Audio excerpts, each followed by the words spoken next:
তুমি এখানে? পালিয়ে লাভ নেই, তোমাকে চারদিক থেকে ঘিরে ফেলা হয়েছে। তুমি বিশ্বাসঘাতকতা করছো? অনেক দিন হয়ে গেল, কোনো রিপোর্ট দিচ্ছ না। তোমার টার্গেট ভুলে গেলে? এজেন্সি কিন্তু ছেড়ে দেবে না। তাকে আমি ভালোবেসে ফেলেছি, তাকে আমি বিয়ে করেছি, কি করে তাকে আমি হত্যা করব?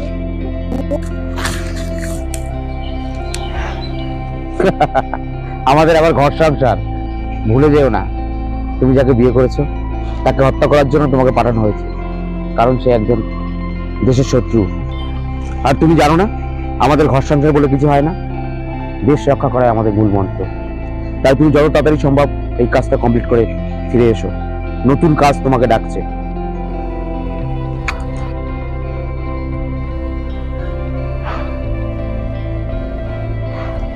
বেস্ট অফ লাক, যত তাড়াতাড়ি সম্ভব কাজটা কমপ্লিট করে এসো।